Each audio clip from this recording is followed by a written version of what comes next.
First మనం Google earth అనేది open చేయాలి. తర్వాత ఫోల్డర్ క్రియేట్ చేసుకోవడానికి అక్కడ యాడ్ కొట్టి ఫోల్డర్ మనం క్రియేట్ చేసుకొని నేమ్ పెట్టుకోవాలి. తర్వాత మనకు కావాల్సిన ప్లేసెస్ ని అక్కడ సెర్చ్ బటన్ లో సెర్చ్ చేయాలి. ఇలా మనకు లొకేషన్స్ అనేది చూపిస్తుంది అనమాట.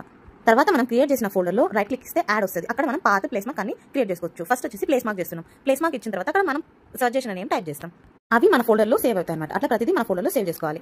అలా ప్లేస్ మార్క్ వచ్చేసి అయిపోయింది. నెక్స్ట్ వచ్చేసి పాత్ చేస్తాం. పాత్ కూడా సేమ్ ఇలానే మన ఫోల్డర్ లో క్లిక్ చేసిన తర్వాత రైట్ క్లిక్ ఇస్తే గానీ అక్కడ ప్లేస్ మార్క్ ఉంటుంది. మనం అక్కడ సర్చ్ బటన్ లో మనకు కావాల్సిన ప్లేసెస్ ని సర్చ్ చేస్తే గానీ ఇక్కడ చూపిస్తుంది అనమాట. సేమ్ అలానే అప్పుడు మనం ఒకటి ప్లేస్ మార్క్ అనేది యాడ్ చేసుకొని దాని తర్వాత మన ఫోల్డర్ లో సేవ్ చేసుకోవాలి. ఇలా జూమింగ్ జూమ్ అవుట్ అవ్వాలంటే కానీ మౌస్ ని మనం ఇలా రొటేట్ చేయాలి. తర్వాత ఆ మ్యాప్ ని కొంచెం కిందికి పైకి చేసుకుని వెళ్ళాలంటే ఆరోస్ యూస్ చేయాలి. తర్వాత మన ఫోల్డర్ లో సికింద్రాబాద్ అని యాడ్ చేసిన తర్వాత నెక్స్ట్ మేడ్చల్ కూడా ఫర్ ఎగ్జాంపుల్ సికింద్రాబాద్ మేడ్చల్ తీసుకుంటే కానీ సికింద్రాబాద్ యాడ్ చేసి మేడ్చల్ యాడ్ చేసి తర్వాత ఇలా ఒక్కొక్క దానికి నేమింగ్ ఇవ్వాలి. సికింద్రాబాద్ మేడ్చల్ అని అంత మొత్తం పాత్ అనేది వేసిన తర్వాత ఇప్పుడు మీరు చూసినట్టు ఇక్కడ జిమ్ కార్పెట్ సికింద్రాబాద్ మేడ్చల్ ఇట్లా ఇవన్నీ మన ఫోల్డర్ లో యాడ్ అవుతాయి. నెక్స్ట్ వచ్చి లాస్ట్ పాలిగాన్ చేస్తాం. సేమ్ పాలిగాన్ కూడా సేమ్ ఈ యొక్క పాత్ లాగానే అనమాట.